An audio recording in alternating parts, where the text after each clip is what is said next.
Broadcast live.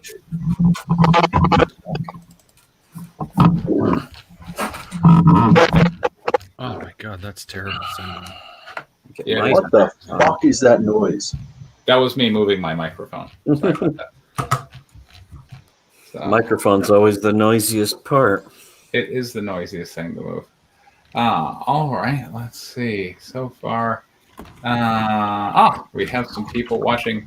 Hello, people watching.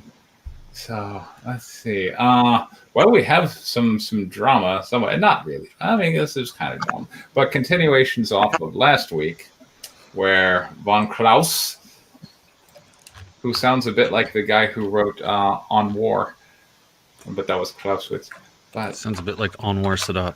yeah, but like I don't think he's actually German, is he? But, anyway. But It's a bit made up, just like What? his previous alias. It's a bit made up, Yeah, exactly. and even the name he used before that was made up too, which is fine. Pseudonyms are fine.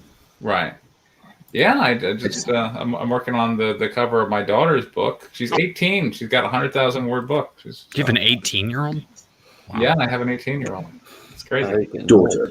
Yeah, getting up there. exactly. Yeah, but let's see. Anyway, so he wanted last week he was on the channel, and he wanted us to read some Monster MD pages. Now, the thing is, like, writers, I always get a little leery if they're stuck to any one particular story, because I feel like the job is that, well, you're right? Like if I was like, gosh, I really don't want to finish Guinevere, I want to hand this off to somebody. Well, I don't want to hand it off to some guy who's just got one story that they like live and breathe, and that's it, right? I want them to be able to, the way I look at it is like essentially the studio or the creator or whatever is kind of laying out the ingredients for the dish. Like, okay, we're going to have some meat and we're going to have some celery, we're going to have some whatever. But the writer is kind of the chef that mixes the ingredients together and makes something really snazzy and appetizing. So and to me, it's kind of a mark of like an amateur writer is that like they're stuck on this one project. But I don't know whether that fits with Von Klaus or not, but I get a little leery when people are like, my one project. But anyway, so his one project, and it's also in comic book form as opposed to script form. And I mean, well, that's also not typically how we do things. He also See, what I don't like, Preston, is that you're gonna let him skirt around all these rules, but me, I have to hold fast to the rules. Yes. Okay, Yeah, pretty much. Yes. You are anti-Comicsgate, dude. I'm putting together last week in Comicsgate now, and it was interesting watching Mandy Summers fight with like Roe and War Campaign and stuff.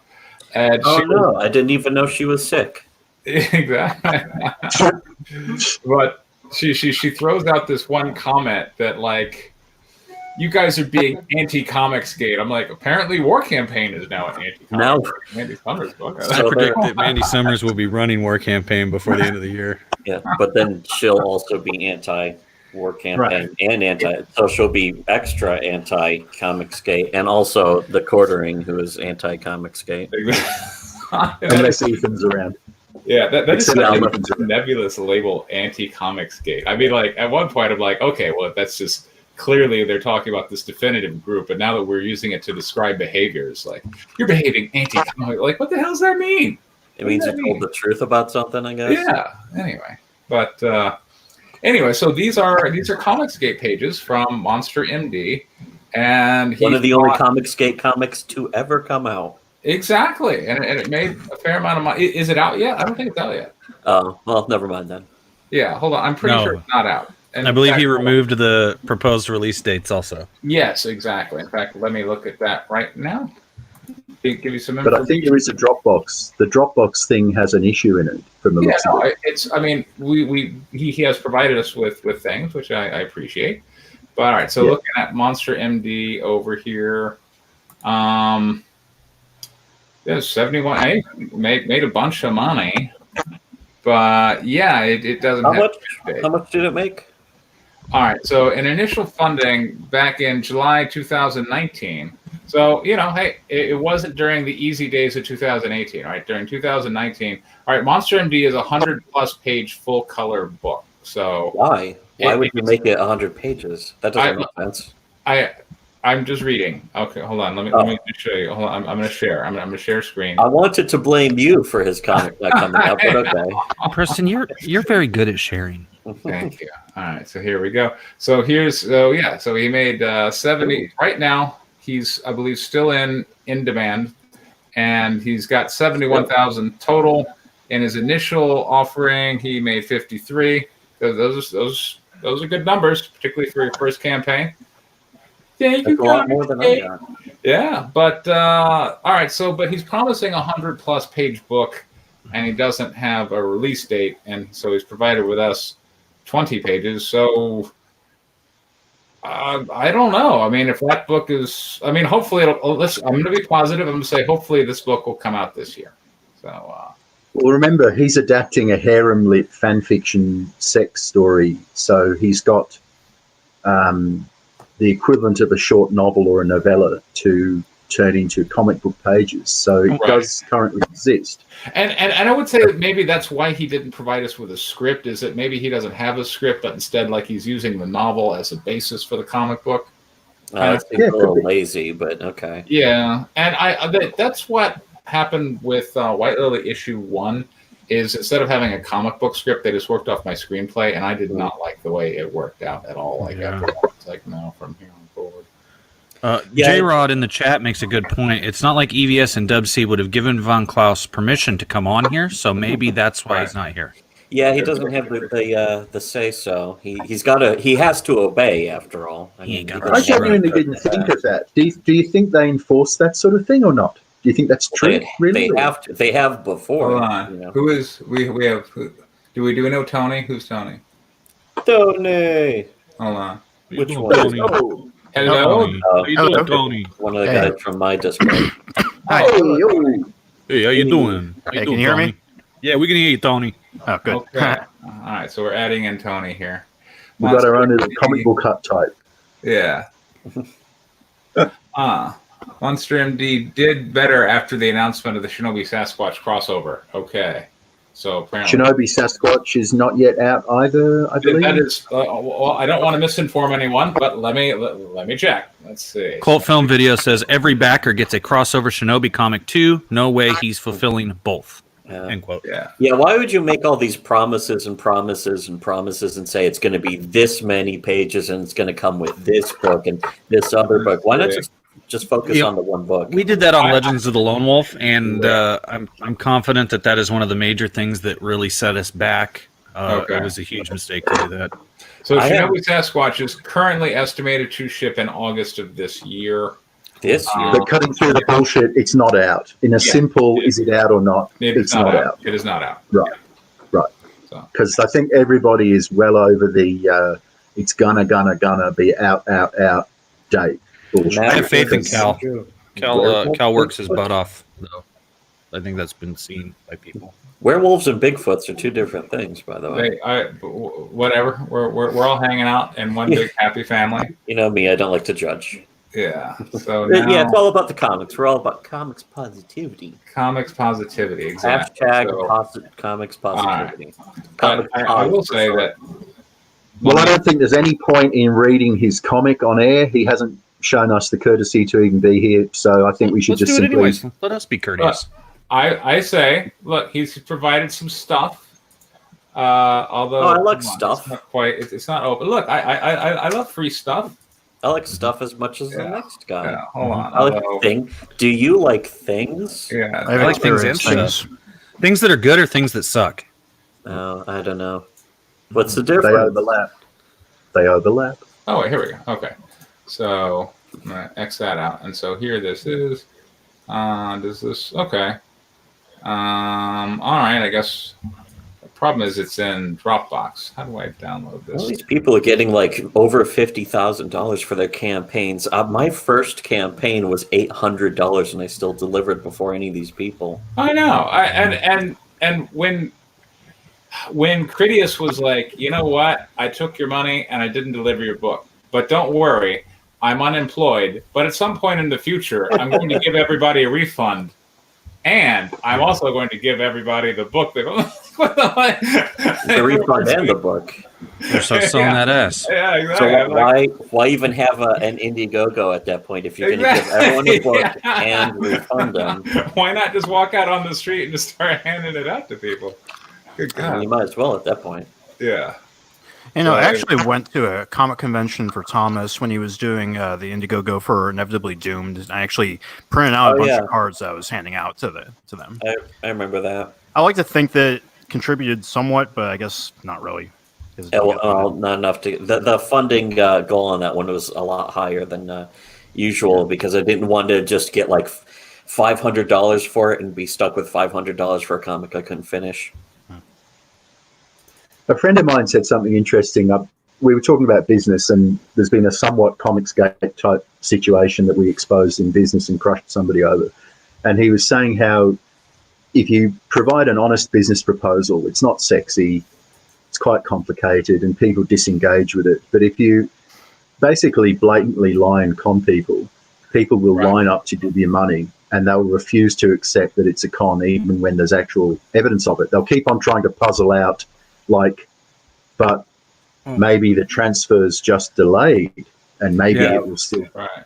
And first rule of business is protect your investment, and I think that's what all these people are doing. They invested in a book, and they're going to protect that investment so they don't feel like a freaking idiot. But the investment in this case is entirely illusory in the case of some of these books, quite a lot of these books. The truth is you're not an idiot if you got scammed. Like, it's not your fault. You can be. They're good at it. I mean they're good at it, though. It's no use saying all the people who got conned by Comicsgate are, sort of idiots or whatever. Some of them are idiotic in how they behave once it's exposed. But if this stuff didn't work on people of average intelligence or even good intelligence, these parasites wouldn't do it. So, the sad thing is really that Ron Klaus, he has produced something. Yes. So he is now providing cover for the ones who have not produced anything. Yeah, they can hide behind him and be like, "Hey, this guy's Comicsgate. He's putting out stuff." So the rest of them who either fall apart or just run away with the money, they're like, "Well, that's not all bad." We put books out. We still put books out, kind of thing. Mm-hmm. It'd be nice if the people who are productive just turn around and said, "What's this wee shit? Exactly. You haven't produced anything." And they did start doing that with they did. Yeah, I was so happy to see Jack Straw being like, "Hey, Mitch, when am I gonna get Red Rooster?" It's so hard for me to feel bad for those people, but in that moment, I was because at that point, if people are asking for an update and there's no updates, or you have to drag it out of somebody, it's a scam. That's what scams are. Is something you have to drag something. You have to drag the explanation out of. But at the same time, I was noticing there seems to be a lot of potential comics moguls and master superstar, people who consider themselves a full-fledged, multi-mega corporation just in the making. Even Richard and Ethan, they're all like, this is the franchise, and Mitch too. They're like, this is the franchise that's going to launch. So they're not comics creators. They see themselves as the idea men who are going to launch $1 billion corporation off of their comics instead of just making comics. And there seems to be an epidemic of that kind of thinking in Comicsgate too, where people aren't interested in just the creation of a comic. They're looking to make their mega corporation first. That's their first priority instead of actually. And whenever that happens, people are building the business and they're buying the office space and they're spending $1,000 on each chair for the cubicles that they're going to have all their workers go into, and then no comic is actually being made because they're trademarking or trying to, and they're tied up in all the legal red tape, and meanwhile no comic is being made. It's just kind of hilarious. And really inevitable. The outcome for that is really no other outcome. It's just collapsed. Yeah. Fantasy-prone individuals. Yeah. Yeah, Fantasy. they're daydreaming instead of achieving or making. All right. But it's a dangerous. It's more intense than a normal daydream though, because it drives people to act potentially very dangerously to themselves and others to keep fueling a fantasy. Yeah, And I think unrealistically. some of their victims are probably fantasy-prone individuals themselves, and so they want to enable the fantasies of others, so that when it's time for their fix. Well, this is not a fantasy comic. This is Monster MD. I want to read it. Okay. All right. You ready? All right. This is a real comic. This is a real comic. So it starts on, the first page of actual story is on page 3 after the title and whatnot. And I read 10 pages, so we're going to go from 3 to 13. Okie doke. Great. All right, page 3. I guess we'll just, otherwise I'm going to get confused. Page 3, panel 1. We start with an arg. Cough. Let's not make this a long night. Out of time, Doc. You ain't gonna make me cough. Jeez. Shut your... no comments from the peanut gallery. Let me read it. Shut You want your somebody mouth. to read this? You want somebody to read this? No, I got it. I'm doing it. Do you? Shut your mouth. Yeah. Don't look down. If I can't fix you, no one can. And he is... Oh, it looks like... This is where it's different from reading a written thing. If it was a written thing, I could just read what it is that he is holding. But I'm going to guess that's like a defibrillator paddle, maybe. Defibrillator paddle. It's a gas mask. Oh, you're right. Okay, you're right. Sorry. You're holding a gas mask. Does look it does look a little weird, but I mean, there's the tube and there's the face mask. Okay. It doesn't look like your typical face mask. Okay, all right. Good catch. That is a gas mask. Okay. Yeah. The next panel does provide context. That's kind of a good thing. Okay. You can save me. It's here. It's No, you can't save me. It's here. Oh, you're right. You did say that. It's roar, crunch, yeah, whack, doctor-patient relationship breached, werewolf bite transmits lycanth simplex, a nasty virus which causes lycanthropy. It breaks out once every lunar cycle, then retreats. I call it the furry herpes. Furpies for sure. All right, this is kind of fun. Furpies for short. That's okay, though. This arm's on loan. Wham. Look over there, a deer. What you gonna howl? All right, and then look over there, a deer. All right. So we're at page 6, panel 1. We're almost done. Well, this is nice and quick. Yeah. All right. So I'm a little confused. Okay. So so the guy turned into a werewolf. How you could be confused? Well, because he was just. All right, It's a picture book, Preston. He just did an uppercut right there. All right. So he just did an uppercut on page 5, last panel, and then when we go to page 6, the wolf is in A muzzle. a muzzle. He's putting the muzzle on it. Right. He's putting There's the muzzle on him. There's no motion to it, so you can't really see. Right, but when you say look over there, you're wanting someone to look away from you. But here he's not looking. He's not. He's looking towards him, which you would have to in order for him to put the muzzle on. Yeah. So I'm making a missing panel. Yeah. It's a little. There's a missing panel. All right. All right. So what you gonna howl about it? Howl. All right. So we got overhead shot. So we're changing the angle, and he seems to be. Is he standing in a pool of liquid, or is that just the light? That's just the light, I think. Okay. I can't believe I'm going to have to apologize to Van Klaus. I didn't think that was going to happen on this episode, but I guess so. What? What do you have to apologize for? This is brutal. What? I'm doing my best here. Let's go. Hey, look, though, little free plug for the Star David. All right. And howl, and then Or Star howl all you want, pal. We got all night. All right. So in there now we have. That's a shout out to Lil Hayseed from the War Campaign. Yeah. Oh, cool. That's pretty. That's a pretty good thing to do right before they are criminally convicted.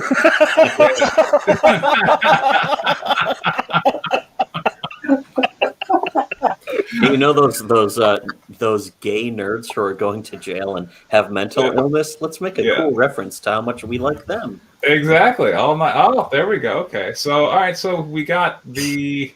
Tony S says he accidentally disconnected himself. I mean, he can. Okay. It's up to you because he is a guy from my Discord servers. Hold on. I'm not sure why he's showing up because I don't think Tony. You don't have anything to show tonight, do you? No, I'm just sitting in. I guess. You didn't even have to add me back. I don't know. You can remove me at any time if you want. Well, you can also remove yourself at any time. Like you don't even. That's true. That is true. Yes, that is true. Okay, so he's in this little medical mobile converted thing. This is interesting. It's got like a satellite dish and I forget what those little. The puddle you were talking about. That's his lab coat, isn't it? No. Yeah, clearly it was his lab coat. No. Are you talking about the whole floor? Is green. Yeah, the floor has this funky green, and there's. Yeah, I think that's the lighting. Okay, all right. There's clearly a border to it. Okay, but so yeah, we got all night. Okay, cool. And so he's driving in his funky thing, and now we got credits page, Marco whatever, Thaloom. Hey, and he's smoking. It kicks open the door. There's a big. The sun is like going supernova or something because it's huge. It's morning. It's just morning. I guess that's what the sun is only a few miles away from the Earth during the morning. That's why it's so bright this morning. Look, when you've been inside in the dark and you step out and you're like light, it can feel like that. But he's it's a stylistic choice. It's a stylistic choice. It's designed to be. Since Von Klaus was too cowardly to come here himself and face you, I will face you, Thomas. All right. Okay. There we go. So I'm sure he'll be glad that you're representing him. He will be very glad. Yeah. So I just won't represent him in a court of law. There we go. Page 7, bottom left panel. Soon. The Monster MD guy. Do we have this guy's name yet? Not yet. Monster MD. Okay. Give it time. All right. Is going to light a cigarette, and I guess a ghost picks up the cigarette and lights it for him. I think her voice to spare the people. The invisible man, and is breathing, and as he breathes in the smoke, we can see the lungs. I sense someone had a long night. Well, looky who it is. The hide and seek champion. Nice night off, Heidi. Okay, then we got a Heidi. Okay. Sensing you had a long, unpleasant night? The usual, a code bite patient tried to horribly consume me, werewolf. Oh no, furries. That's my line. Oh, sorry. You're right. Go oh no, herpes. Nah, he got the arm, infection-resistant, undead tissue and such. Thank God. You're very naked. Back to nude modeling again? Auditions, actually. Surgical assistant's gone wild. What are they taking pictures of, though? If she's I'm wondering it myself. Add a girl, hottest surgical assistant this side of the equator. A girl's got to keep her options open if monster mending doesn't work out. All right. Yeah, it's not for everyone. I was just skinny dipping. Beats coffee. Join me next time? Hells no. I treated what lurks in that lake. And then we got this guy who's shuffling up. Oh, shit. Dr. Black. Oh, shit, Fritz. You came to me full of bullets on a full moon, and I had to give you a face full of my fist. I can, pay? The only good full thing in this scenario was your wallet. Otherwise, you'd have women up with bullets. Woken up.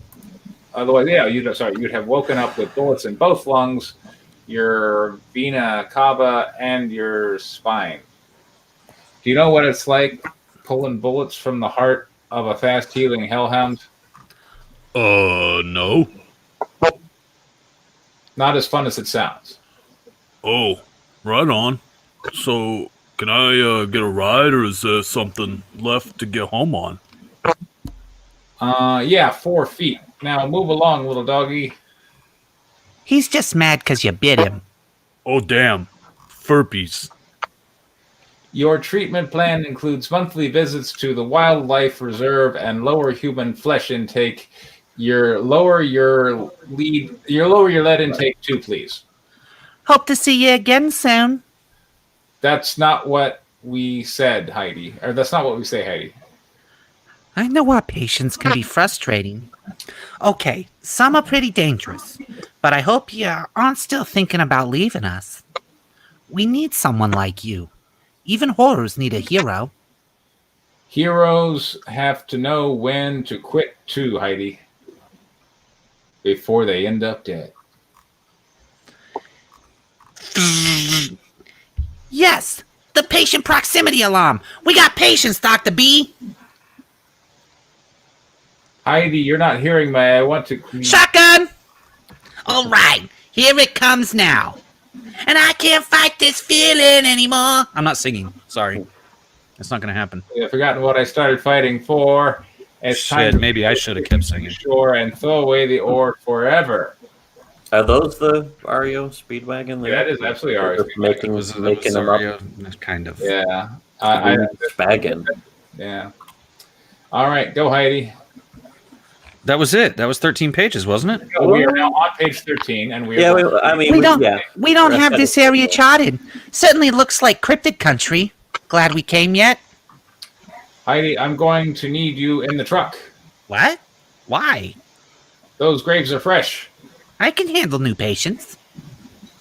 No, freshly dug up. Something had been eating them. I need you where our supplies are. You're the doctor, Dr. B. So that is his name, Dr. Black. Dr. Black. And then he not looks in. Monster MD. Was Dr. Black taken as the name of a comic as opposed to Monster MD, which was perfectly free and open? Never been Stitches used when I was before. 10 years old, and it was by a doctor named Dr. Black. How ironic. Mr. Black. So when I stamp on your foot like this, you say, hello, Mr. Black. As someone in the chat said in reference to the REO Speedwagon song, John Malin would be pissed if you throw away those oores forever. So.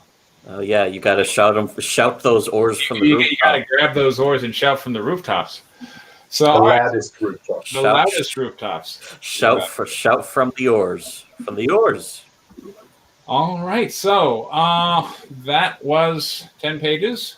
Let's start with positives. It had some witty dialogue. The art conveyed the world. I do like the character of Dr. Black. It's kind of an interesting world. He seems to be providing medical treatment for, he is the monster MD, and the people he's treating, I guess, don't seem to appreciate his services maybe after the fact. In the case of the werewolf, they realize they need him, but it's somewhat of a thankless job that probably doesn't pay very well. If at all. If at all. Mm. Crypto. Do you like the art, by the way? I like the art. I didn't like Preston's reading of it, but I did like the art. I'm not very good at reading. I couldn't tell Preston's reading of it. I couldn't tell if I liked Dr. Black. When I read it the first time, I felt that the scene with them smoking was a little long-winded. It did not. We're only doing positives. We're only doing positives right now. Well, I don't do positives. I like everything except the stuff I'm going to complain about. Okay, so I like the art. They just passed, and we'll come back to you. So, Thomas, positives. What do you got? Yeah, the art is, kind of an easy. It's a pretty, not just a good, decent, cartoony kind of style for the tone. The style matches the tone. It has some decent perspective and stuff like that. In general, there's a couple nice art tricks to the invisible chick, like the fact that she smokes and you just see a bunch of smoke going into her lungs. Right.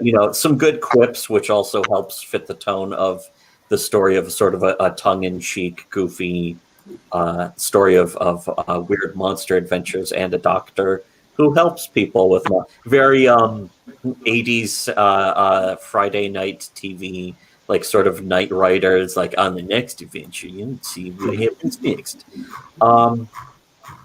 And let's see, it's that seems to be about it as far as positives for me. All right.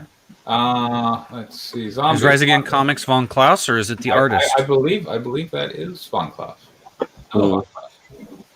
Zombie positives.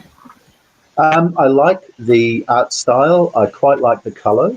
I like the little Easter eggs all the way through it. There's lots of little graffiti Easter eggs, not just the one about Comicsgate.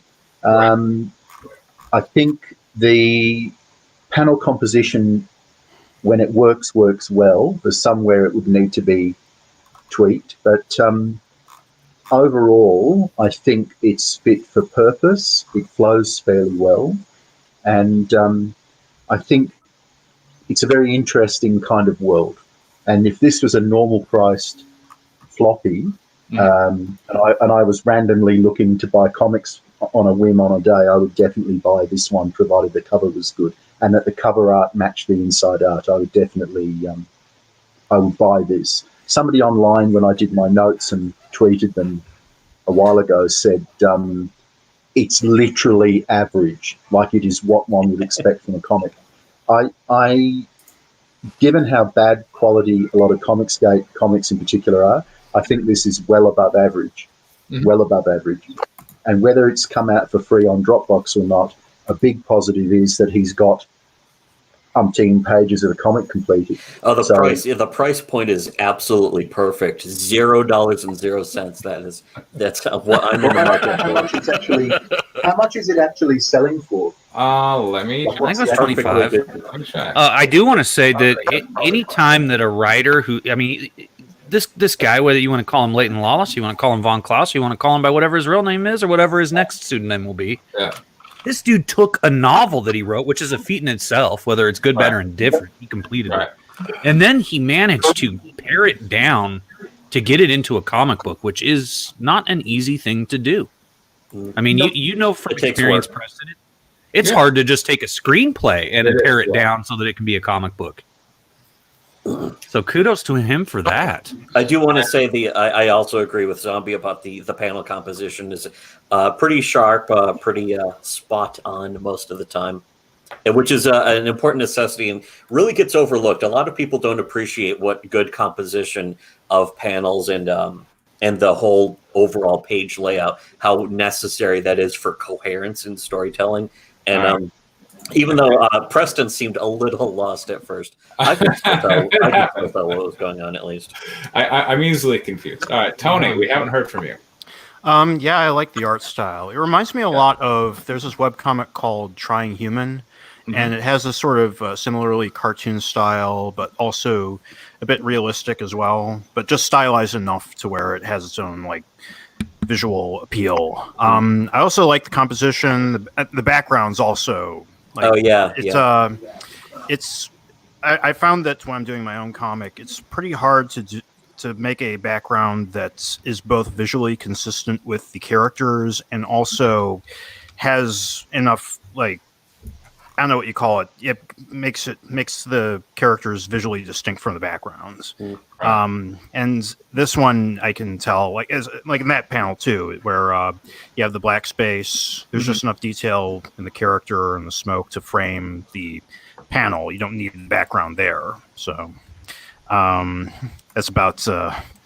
I'm squeezing my brain dry of any insight, I guess. I was at my writers group recently, just earlier, a couple hours ago. So you already been doing this? Yeah. It's page 5. By the way, you were talking about the backgrounds. Page 5 also, is, I think, a good example of when to sort of blank out the background or reduce it to either a simple shape or a simple color, because that's another underappreciated aspect that writers or artists, especially for comics, need to understand is when not to show the background. And I think. Again, page 5 is a good example of how to do that right. All right. Construct. Hang on. Rise Again Comics. Yes. Guys, I didn't write that novel. Okay. I made Monster MD as a comic in 2016, and some guy wrote some harem novel that released in 2018. Find that hard to What believe. the fuck? Which is it then? I'm already Especially lost. when you look at the cover art of the novel, and Dr. Alright. Black has a very similar look, right down to having a fake. He does, hand. right down to having the fake hands. Rise Again Comics. Which I believe is Von Klaus. I also like Is it? Jim Tuner's point. Yeah, by I the mean, way. yeah, it says Rise Again Comics right there. Yeah, See? it says it right there. Yeah, it says it right there. It's right there. Well, if he's here, why doesn't he come on?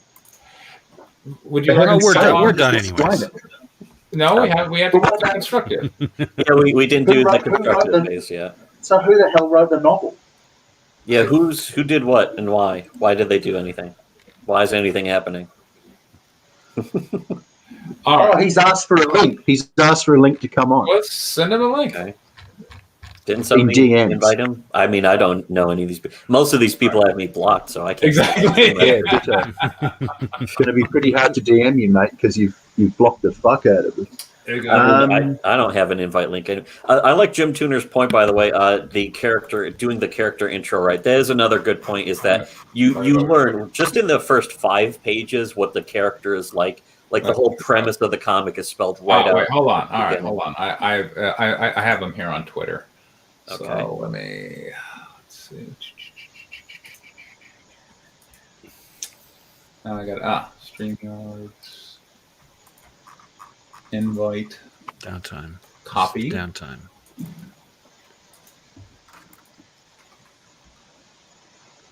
All the people who died. All the people who died.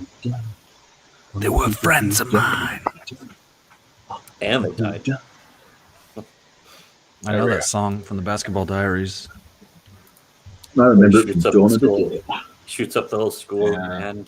Yeah. Somebody's got to redo it for The Jim coronavirus. Carroll Band. Yes. Yeah, Jim Carroll. And, yeah, That's what- and I yeah, think that's like the only hit from the Jim Carroll Band. That was and he wrote the Basketball Diaries, didn't he? I don't really know much about that for him, but No, the Basketball Diaries was about was based on a novel. An autobiography. It was about his autobiography. Shit. I didn't know that. Let's see. All right, there's so many people here. I know vague details, and that's it. I haven't seen that movie. Hello. Hey, Hey. what is up? So, Hello. what? Thanks should for we having me call on, you? man. What should we call you? I'm Vaughn. Vaughn. Fair enough. Vaughn. Yeah. Okay. All right. You don't want us to call you Dude. Leighton? I wish I knew who Leighton was. That is a really weird scenario that I used to laugh at, All right, but now, because, like, I mean, you to you this are day, here, so people are like, oh, "Oh, he must be that guy because I saw a book cover that looks." Look, I really appreciate your critiques, though, guys. Like, you really knew your stuff. I mean, that was good stuff. I appreciate it. But yeah, We haven't with the gotten to whole the critique Leighton yet. Lawless thing. Okay, Yeah, get we to did- the we get to did the the bad guy positives. stuff. the positives, right? Yeah, we'll get there. But here's Yeah. the thing. Well, critiques can be positives too. Yes, of course. Yeah. But here's the thing about the Leighton Lawless thing. I discovered that too right before I launched my campaign for Monster MD, and it was just weird and creepy. And I've never even written a novel before, but that was a harem novel. It was like a weird, sexy version of something I had created back in 2015, 2016. No, let's be honest. You got that Monster awesome porn stash. You expect me to believe that this isn't you? I know, right? It's like, dude, I got the This cash for it. this makes sense But- because this but- Leighton Lewis is a total ghost, a real ghost, and the critique of his harem lit from the pervs who like to read them said, Mhm. this doesn't read like a normal harem lit. And a couple of people said that was good, but the other people said it's almost like a completely different story. And then he's just added the harem lit elements to it. Now you see, if you are legit saying that you are not he, then he has actually taken your comic and then he's just stitched harem lit to it. And that's fucked up.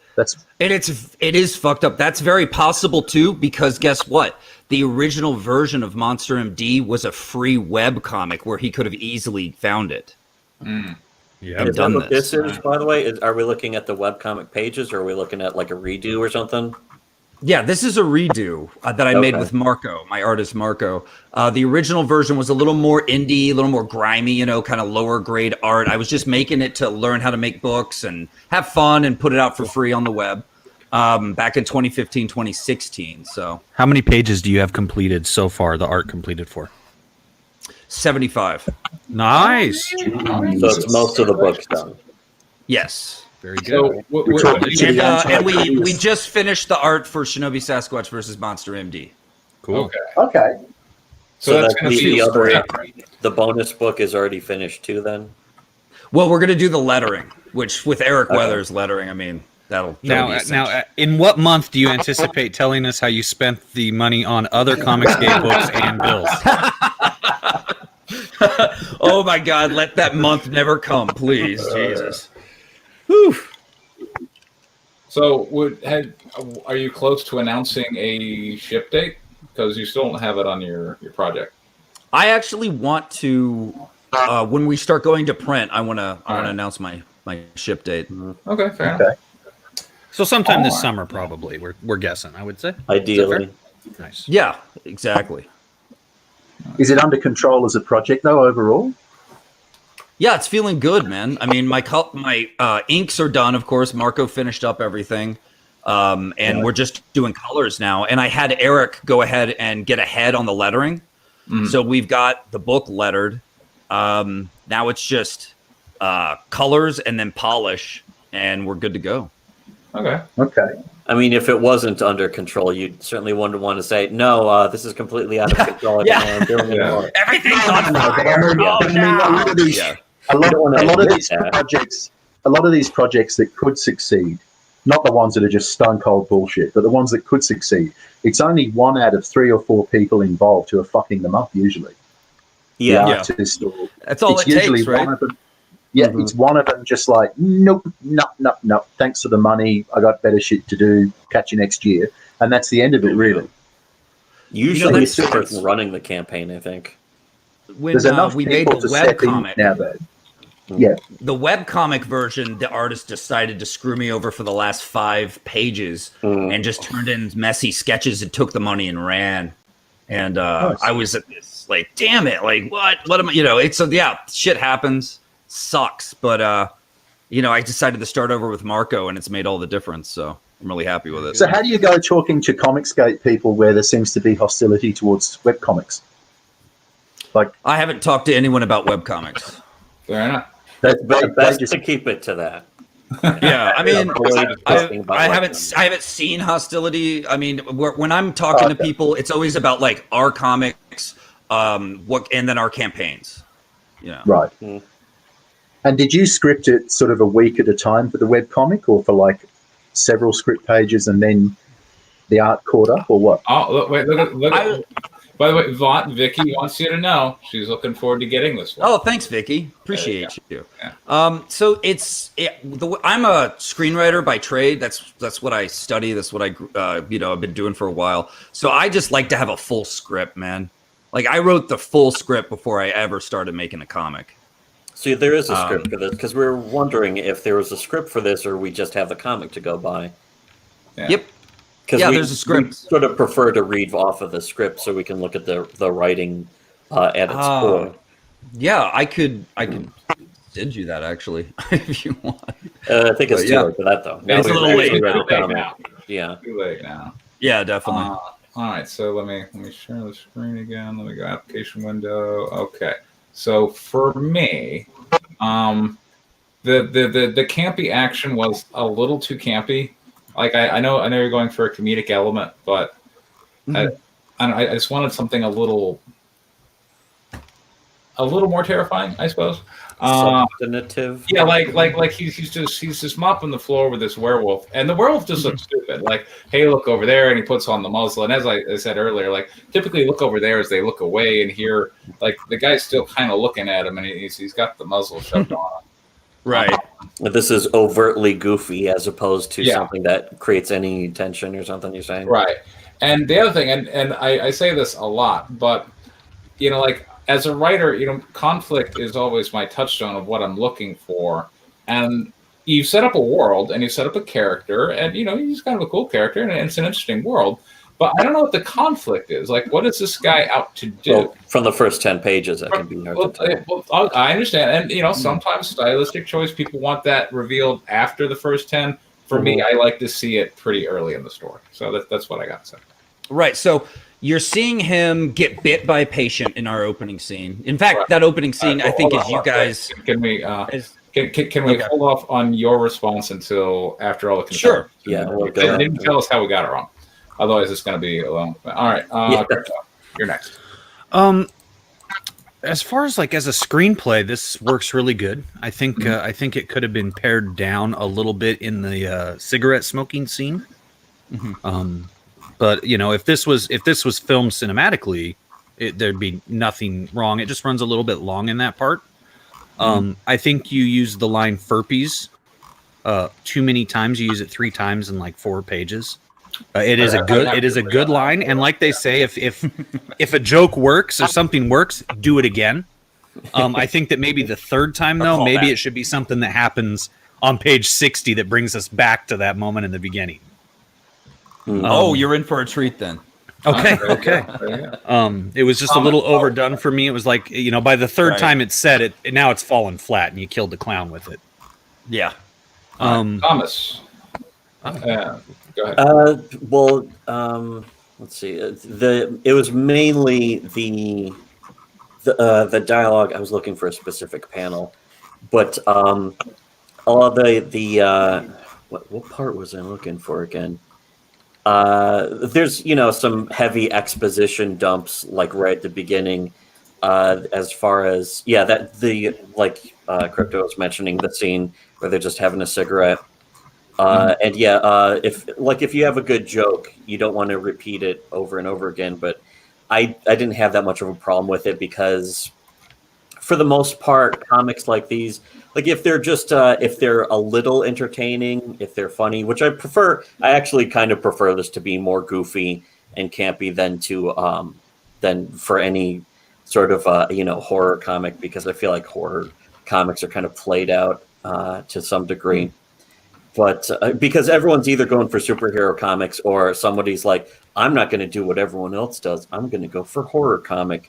But there was something about the art, on page 6, where again he puts the muzzle on the werewolf.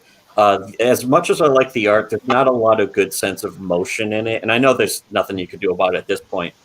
But that's another thing that sort of gets missed by a lot of comic artists, especially in America, is the blur effects, motion effects are either really rudimentary or they're not there, so the art looks too static for something that is supposed to be involving direct action.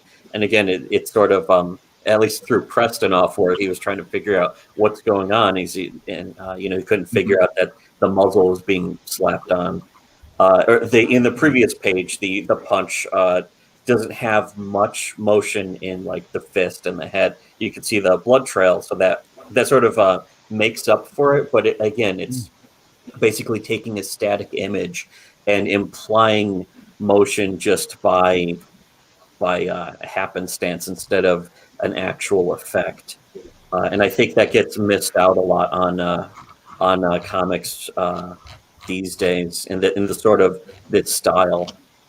Aside from that, the dialogue is not bad, but there's a couple really bloated parts of it, But I mean, all I really care about is if the dialogue's not terrible or really, really stupid. If it's at least, even if there's too much dialogue, as long as it serves some kind of purpose of introducing you to the characters, making you know what's in the character's head, that's at least better. Because I've read comics where the dialogue didn't even serve a purpose; it was just there, and or it was bickering between characters who were supposed to be heroic or something like that, and that just tends to be annoying. For this, it's more tolerable.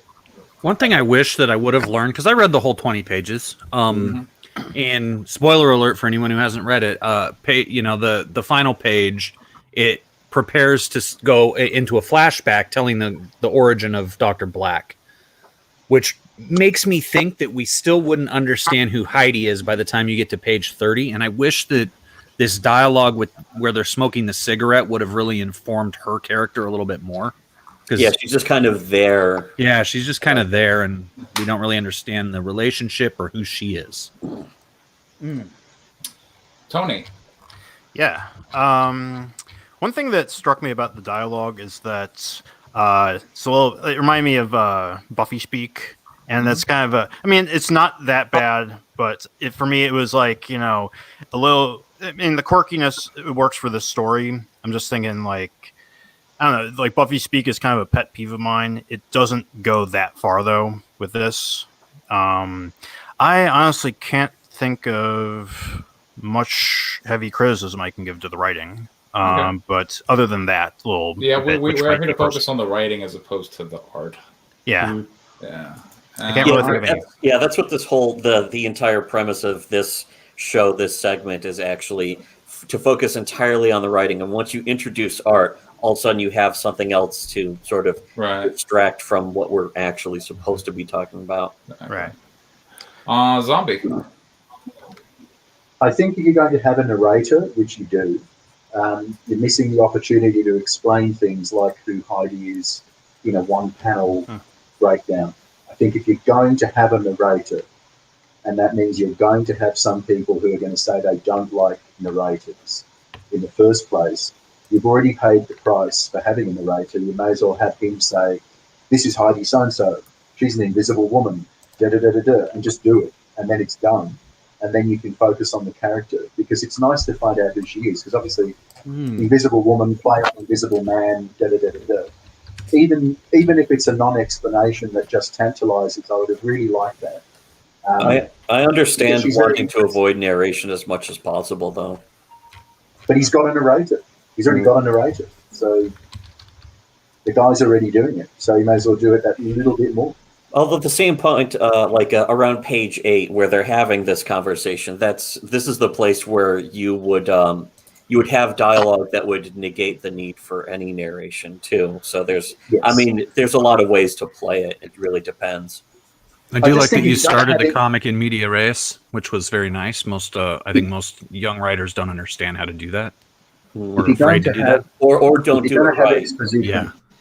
You've got exposition already. You may as well have that extra little bit of exposition. So, like, herpes isn't going to affect undead flesh any more than it will affect somebody who's a light bender or invisible or, whatever she is. Just at least name drop something about why the hell she's invisible. Is she a scientific experiment gone wrong?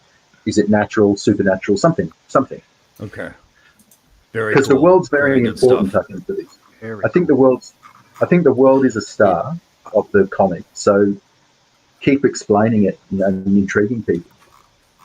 Well, it is a big old book. We're talking 114 pages. You're going to learn a lot more as we go. But one thing I did do is for a stretch goal, I added 14 pages that tell Heidi's backstory.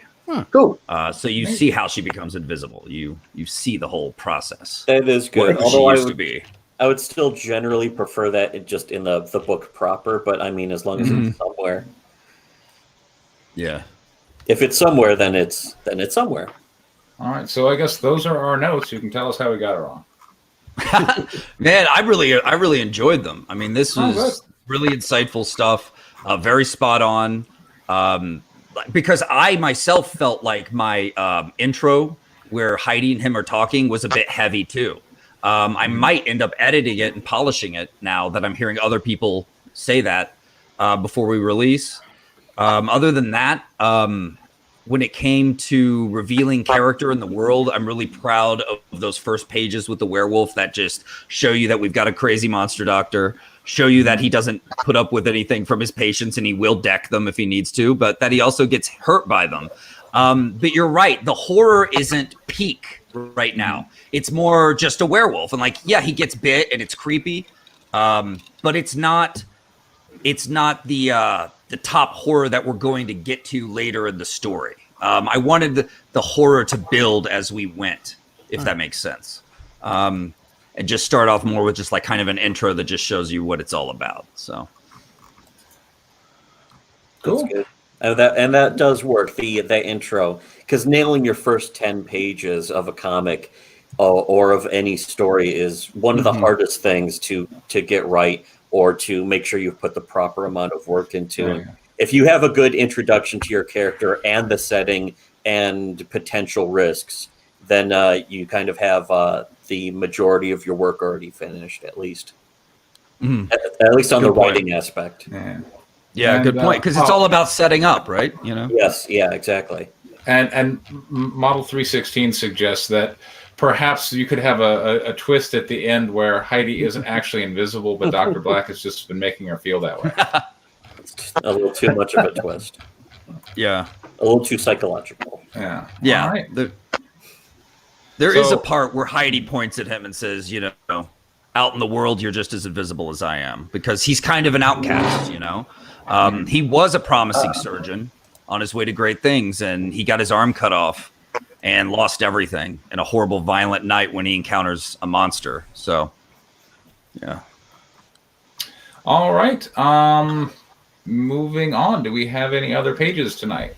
Yeah, sure. I'll give you guys an option here. All right. What do we got? I have a horror script that has a little bit of comedy in it called the Malibu Sleepover Massacre. It is kind of based on my love of those direct-to-video big titty movies you would have saw in the 90s on USA Up All Night with Gilbert Gottfried. All right. Or I have a comedy script that is written exclusively for Image Comics, and I am willing to read either one. Do you want to hear the Malibu Sleepover Massacre, or do you want to hear Don't Tell Todd? Don't Tell Todd, I think I would be kind of more interested in if it's meant to be a comic. Well, I started writing it as a screenplay, but now I'm not finished with it, but I'm considering maybe lot of people adapting seem to do that. Oh, there's so many people who write it makes- screenplays. Yeah. I have 14 of them that are nice and polished and that I'm trying to sell. So, I just try to add to that stack. And Comics are a nice dumping ground for screenplays, aren't they? well, I write the comic scripts too. Yeah, I don't know that I. All right, tell you what. Well, why don't we get more? Why don't we get you more in the habit of being a writer? Give me a pitch for one of those scripts. I want to hear. Oh, you want my pitch? Well, let me pull it up. Pitch. Hold on. Oh, I'm in the habit of No, being you a got to writer. know this shit. No, I don't. Yes, you do. No, I have to memorize it before I go in to tell someone. Not if you have more than 5. If you have more than 5 that you, especially if you've never pitched them, you don't have to know them. Okay. Look, it's the LA situation. You find yourself in an elevator with some guy, and you're like, "Hey, I got." Here's the log line for the Malibu Sleepover Massacre. After a seemingly accidental death on a film set, a group of actresses head to Malibu to relax in the sun. But a fallen film star from the past has a perverse plan so twisted that not even the LAPD can prevent it. The pitch, Whatever Happened to Baby Jane at the Beach, as produced by Jason Blum. I like it. I want to hear that one. Let's go. Well, I thought this was a democracy. Oh, this is a press-ocracy. Go ahead. Not anymore. All right. Okay. I'm happy to share them both, to be honest. Let me share screen. Do we want to hear the other pitch, or I don't have a pitch for the other one. It's not finished yet. Well, then it's about a kid. Okay, I can just tell you, it's about a kid who. It's about a very creative young man who gets an internship for the summer at McFarlane Toys. That's how you're pitching it to Image. And he accidentally destroys the original artwork for Spawn #1 while Todd is out of town. Oh, I like it. Okay, but we wouldn't get that far in the story. Okay, because we only read 10 pages here. Overall conflict. Okay, so let's just go. Let's just pull them up here. And yes, Jake and I are on the same page. These elevator pitches should be ready to go. It should just be Okay, ABC, we'll just do Don't Tell Todd, and if you guys like it, then we'll do the Malibu Sleepover Massacre. I'll read it all myself because that's what I like. Well, to hold do. on. Where are the pages? Is this on the Discord? Yeah, can you screen share this? I'm screen sharing. Okay. Oh, you're screen sharing. Hold on. All right. Let me. Jake says, "Okay, next writer circle, we work on our elevator pitches." Exactly. We could try it. Nobody wants to sit around and deal with that. No. Oh my god, I wouldn't want to listen to that. That's horrible. It's the worst part for me is trying to come up with a pitch. Well, it's a story about this because my stories are always about a million different things. How am I supposed to sum that up? That's the worst thing you can say is, oh, well, it's about a lot of things. And Yeah, that's horrible. immediately the producer is just going to be like, nope. Nope. Yeah. Out. Yep. So this is not Thomas the Mercenary. What is this? This is We're going to tell you, don't tell Todd. We'll start with don't tell Todd. Don't Tell Todd. All right. Thomas the Mercenary was one of mine, one of my old ones. Did anyone post this to the Discord script? Yes, No. that's not on the Discord, is it? No, I did it's not post this to the Discord script. Do you need me to make it a little bigger for you? Is Oh, that yes, better? if you would, I because can- my eyesight is like shit. But, Okay, great. Okay. How's that? If you could post it to the It's Discord horrible. too. I can't see it unless you post it to Discord. But Do you want me to know, read it? you know I what? can see No, it just here. fine. You know what? I'm gonna John Peters this. I'm gonna sit back. I'm gonna close my eyes. I'm gonna tell my There story. you go. We'll do good. I'm going to make it a little smaller so I can read it then. Okay, go ahead. Exterior, a nightclub night. Fashionable people stand in line at a velvet rope, waiting to get into the club. Bass bumps as dance music plays inside. We track into the alleyway at the side of the club. In the alleyway, garbage cans, dumpsters, and trash line the alley walls. The back door to the club opens, and a laughing young man stumbles out backward, almost losing his footing. Estevan Nunez is barely 21 and perfectly average at 5'8" and a thin 150 pounds, with black hair and gleaming brown eyes that give away the extra heaping of quirky boyish charm he was born with. He stops laughing as he stumbles backward, barely getting his feet beneath him. He looks left, then right. What is this? Rear entry? He sips his drink through the two thin stir straws. The thick metal door to the club swings shut with a loud slam. Shoot! There's no handle on the outside. What the... Pff. Estevan bangs on the door and tries shouting through it. Hey guys! Hey guys! I'm locked out. Open the door. Come on guys, let me in. Hey, anyone hear me? Someone's out here. Of course. Walk all the way around. Dang it. He walks toward the alley's opening. Behind him, the sinister voice of a man calls out, almost carried on the wind. Estevan. Esty snaps his head back toward the darkness of the alley. Hello? There's no response. He walks on. Estevan. Esty spins on his heel to face the person. Still no one. You're losing it, Esty.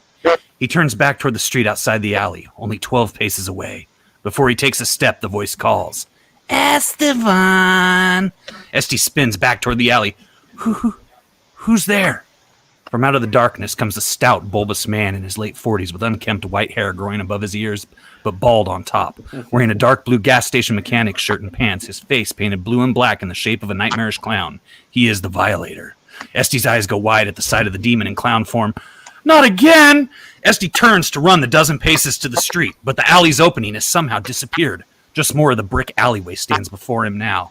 Esty runs, knocking into trash cans and throwing them behind himself as the Violator follows. Esty rounds a corner. There's just more alley. He runs faster, leaping over a homeless man fast asleep. Esty plows through a cardboard box, and the transient inside shouts at him, Hey, that was my house! Sorry! He keeps running and rounds another corner. It's just more alley. He runs around the next corner, then the next. Where's this alley even go? Jeez! He races around the next one. The Violator's waiting there. Nowhere to run, Estevan. Esty spins back the other way and hightails it, rounding one corner, then another, that appears abruptly after the first. He runs a third corner and skids to a stop. A massive red cape floats in front of him. The collar of the cape parts slightly, revealing two glowing green eyes concealed within. It's you! Chains clink together as the red fabric sways softly. The crimson cape flies open. It's Liv Tyler in a Spawn outfit, sans the mask, of course. Don't worry. You're safe now. She takes his arm and moves him to her side. This is my alley. The living chains of the Spawn suit rise up on their own, preparing for battle with the Violator, whose voice calls out from around the corner. Estevan! You can't escape me, Estevan! The clown steps from the shadows, except he's somehow transformed from the short, bulbous figure chasing Esty into vastly underrated Hollywood actor Joe Pantoliano, with the Violator's clown paint still on. I know what you're thinking right now, Esty. Why, oh, why didn't I take the blue pill? Huh? Esty looks to Liv, but she doesn't seem to have an answer. He looks back to Joey Pants, who now wears a leather outfit similar to that of Cypher, his character from The Matrix. Fasten your seatbelt, Dorothy, because Kansas is going bye-bye. Joey Pants lifts a handgun, pointing it straight at Esty. What? Don't hate me, Liv. I'm just the messenger. Esty looks back to Liv. She's now dressed like Trinity. He looks down at himself. He's dressed like Neo. Esty looks back to Joey Pants. Joey pulls the trigger. Esty winces as the gun discharges a flash of white. We solarize to Estevan's house, bedroom, day. Estevan screams, sitting up in his own bed. Oh! Oh, jeez. Oh, man. Oh, that was so real. Oh, jeez. He throws the covers off of himself and climbs out of bed, wearing a very comfortable-looking onesie. His house, seconds later. Dressed for the day in light blue jeans and a red t-shirt, Esty steps out into the bright sunshine. He waves to someone. Hey, Mrs. Schultzblatt. Mrs. Schultzblatt, a pleasant-looking woman in her 70s, is removing groceries from the trunk of her giant old car. Allow me to help you with that, ma'am. You're just a little slice of heaven right next door, Esteban. So helpful. Nothing like these other kids running around today with their tattoos and their raps and their what's up dogs. I'm pretty sure they're all smoking drugs, too. It's just how I was raised, Mrs. Schultzblatt. Well, remember to thank your parents. I sure will. Now, let me take that. It looks pretty heavy. Esty grabs the brown paper bag in her arms from the top. The weight inside instantly tears open the bottom and everything falls out. Shoot! I'll get it. He leans down to pick up the groceries. Inside Mrs. Schultzblatt's house, seconds later, the door swings open and Esty enters, arms loaded with groceries, sans paper bag. You can just set it all on the kitchen table. Esty stands over the table and opens his arms. Everything falls to the table, canned goods immediately rolling off the table and landing on the floor. Shoot! I'll get it. He leans down to pick up the groceries. Outside Mrs. Schultzblatt's house, moments later, the door swings open and Esty exits, chewing on a homemade chocolate chip cookie. Thank you for the help, Esteban. I can get the rest for you. He motions to her open trunk. Oh, no. You go enjoy that cookie. I need the exercise. Well, if you're sure. He bites the cookie. His eyes go wide. This is delicious. You're an amazing woman, Mrs. Schultzblatt. Oh, I'm just an old woman with nothing but time on her hands waiting for her widow's pension. Your husbands were very lucky. Well, thank you. Now, how are your funny books coming? Not too good. I'm having trouble finding a penciler for my stories. I recommend a number 2. But nowadays, I suppose you kids use the telephone to draw pictures. Huh, right? Wow, I can't imagine what it was like to see them invent the telephone, ma'am. Mrs. Schultzblatt scrunches her face at him. How the hell old do you think I am, kid? Eat your cookie. Mrs. Schultzblatt returns to the groceries in her car's trunk. Esty moves to the curb and checks his mailbox. Bills, credit card, junk mail, bills, plasma center. Hey! Esteban's eyes go wide and he whispers to himself. It's here. He tosses the other mail back into the box and shuts it. In his hands lies an envelope from McFarlane Entertainment, the Spawn logo firmly affixed in the corner. Esty opens it and unfolds the letter, reading it aloud to himself. Dear Esteban, thank you for your submission to our summer internship program at McFarlane Entertainment, sponsored by Image Comics. We appreciate your high level of interest in the comic book industry.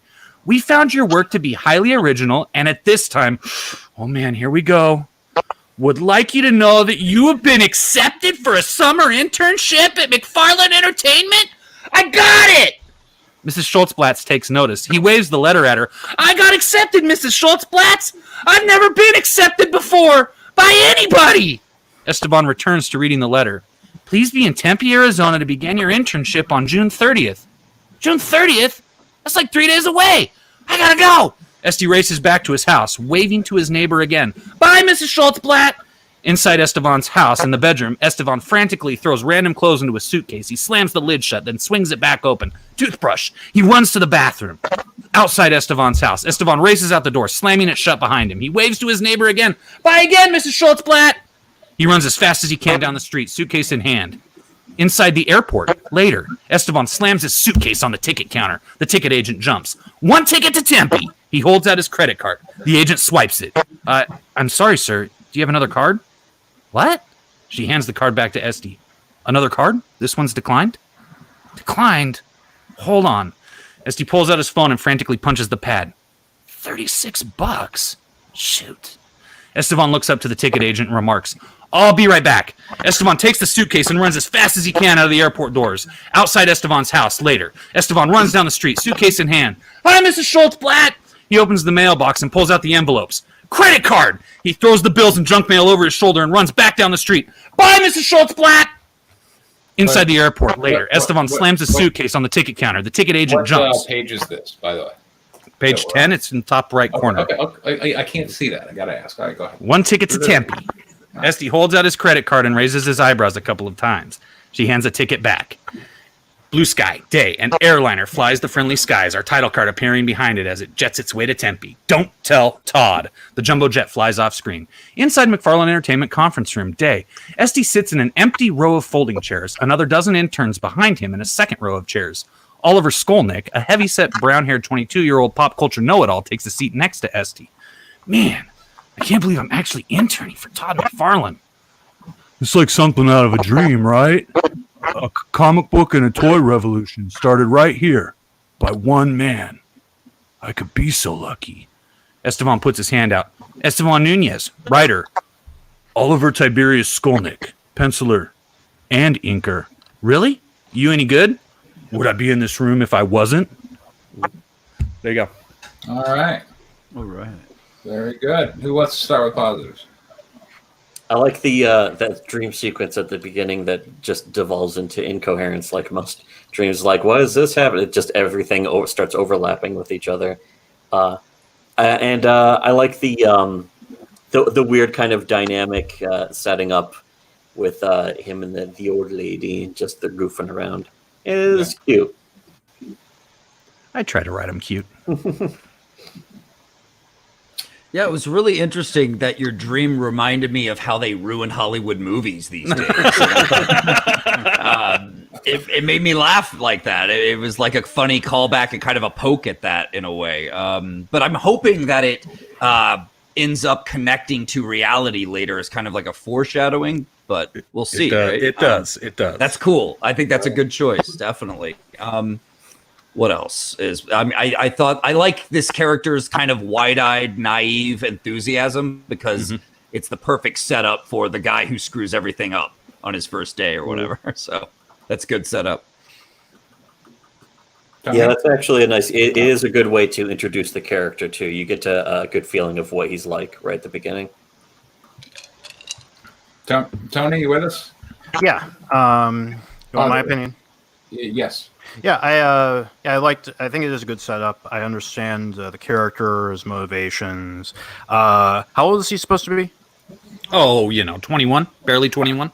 Okay, that makes sense. It would have been funnier if he was like 30 or so, like his bright-eyed enthusiasm.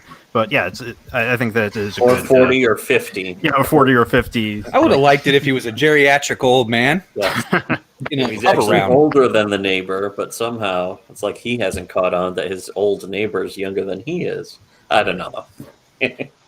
The simple, understandable motivation that I understood right away. Yeah. Widow's pensions line is hilarious. Yeah. Zombie? I like the dream and I like the exchange with the old lady. I thought that worked really well. Is this supposed to be a comic or a screenplay? Because this just straight up looks. Well, like this is written like a screenplay, not a comic. It's written in a screenplay format. Yeah.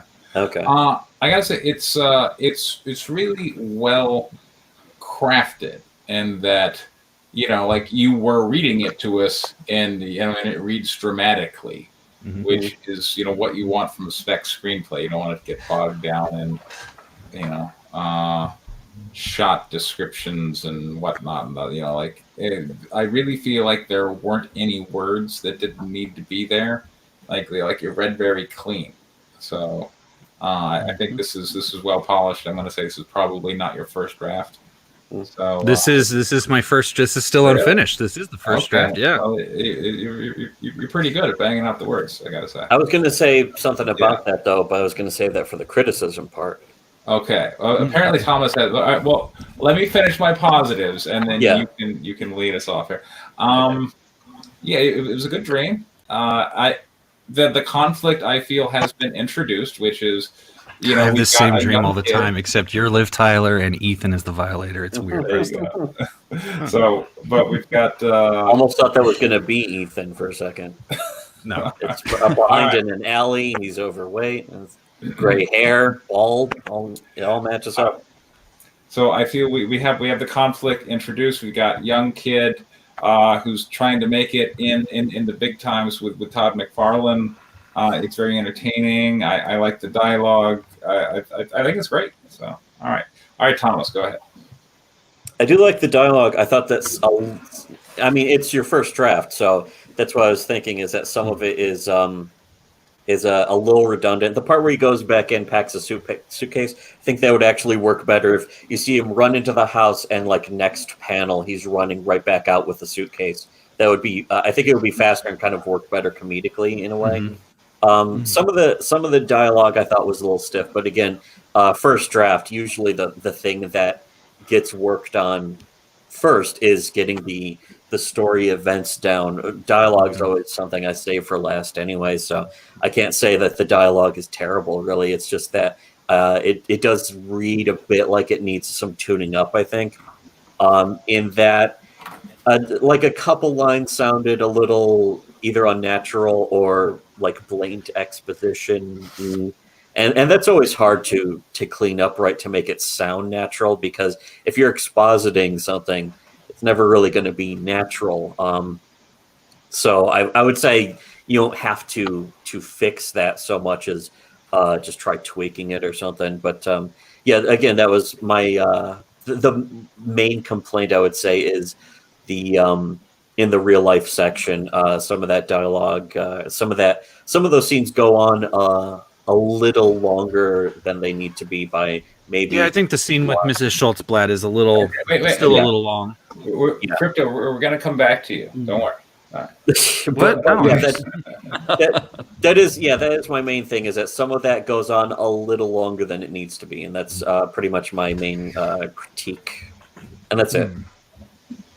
Yeah, I agree with you there, actually, Thomas. The some of the lines are a bit on the nose, but that's just simple, first draft stuff that you can easily polish and tweak later. I would have liked to have seen a little more characterization in the beginning from Violator instead of just, I'm coming to get you. Like, Violator's known for those lines that are, creepy and weird and kind of hilarious and yet, unnerving. So yeah, that's true.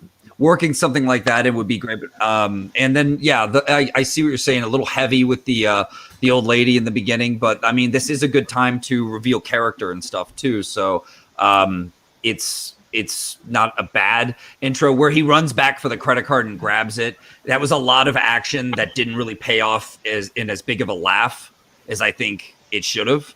But other than that, the energy and the pace of it is really spot on. And just it gets, you want to know what happens. You want to know, if this guy's going to make it. He has big dreams, and he has a lot of bad dreams. But it's interesting to see, this young guy into this new big world of Todd McFarlane. So, yeah. Tony. I mean, negative criticism Yes. for me. Yeah, I agree with what Thomas said. It takes a while for it to get started. There's the running back and forth. I think, it could have been just 2 panels. Other than that, no major complaints, I guess. Is the Skolnick character from Revenge of the Nerds like a reference? I did lift that name from Revenge of the Nerds. Very good. It's a good choice, and it's a good movie. Yeah, It is. I love it. The guy who wrote that was one of my screenwriting professors. Oh, really? Yeah. Awesome dude. Yeah. Oh, Revenge of the Nerds. So many boobs. We've got Bush. That movie has a very special place in my heart. All right, Zombie. And his crotch. I don't really have anything extra to add. I agree with the previous criticism. I don't really have anything special to say on top of that. Yeah. It's nice to not pile on, I suppose. Yeah. No, me neither. Okay. All right, Crypto, we're back to you, I think. We've gone through everybody. You can tell us how we got it wrong. No, I have nothing to say at all. No. Okay. I agree. I concur. Yeah, when it's a comic that you're still working on, it's like, that's some feedback, and I eventually will be working on it more anyway. So, that's always, that's always, I mean, that's nice. And so somebody's pretty sure that the girl reboot of Revenge of the Nerds will be coming back. With Liv Tyler. I think, actually, I talked to a friend about that. I have a friend who's a little bit younger, had never seen that until this last year. And we had a large conversation on who would be the nerds today. And it's like, it would be like all these conservatives who would be the nerds today. Exactly. And they'd be, breaking into the feminist frat to take nude pictures of them. And then they get me too'd out of school. That'd be a waste of time. Yeah. I mean, Yeah, they but could then, just go on what the. happened is the nerds run everything. You know, Yeah. they grew up to run everything and do all the computer shit. So they're all. If you want to watch the new Revenge of the Nerds, just watch Silicon Valley on HBO. Yeah. All right. I mean, seems like we're done. Yeah, that'll wrap it up. Another done? good episode. Yeah. Yeah, I think we're Very done. much so. Yeah. Well, dang, guys, I really appreciate you having me on and giving me some thanks for coming real on. deal, honest critiques. I mean, that was great. I'm that always is what trying to it's get all better, and I'm always trying to see how I can improve, and I put my heart and soul into this book, and I'm just glad you guys dug some of the stuff I had and had some good criticisms too. So thanks. Come back next week. Yeah. Yeah, maybe I can find something to bring on sometime. Yeah. Even not. we Just need- come on and criticize Yeah. other people. That's cool. Speaking Yeah. of- I mean, I do dig doing criticisms for sure. Okay. So. Well, sure. There's not enough Whatever talking you about want. writing usually. It's mostly Exactly. about art, and writing really gets overlooked. It Yeah. is. Yeah, definitely. All right. Well, next week I'll go ahead and put myself down to present kind of the revised end of Guinevere issue 3. And does anybody else want to put themselves down for anything? I mean, I'll put I'd myself like to. down, but only if I can read enough pages to really give you guys a good glimpse of the story. Well, 10 is the limit. I 10, don't like that, 10 then I seemed can't to. put I mean, myself down. 10 did it here. 10 was a Yeah. good 10 did it here. representation in this. And did it Yeah. here. As the writer, I know what's best. Okay. Well, So bring you me a guys- story that can establish itself in 10 pages, and we'll Oh yeah, I think Tony was telling me, or he was mentioning Okay. that he has some stuff he would like to show. Yeah, Okay. I posted mine to the Discord. Okay. Oh yeah, All right. yeah, you posted one. Yeah, that's right. All right. So next Do week it. we'll be Tony and myself. How's that? There we go. Yeah, we can, Hey yo. we can do that. All right. Cool. Hey, All right. Thanks for tuning in, everyone. And we'll see everyone next week. Good night. In broadcast.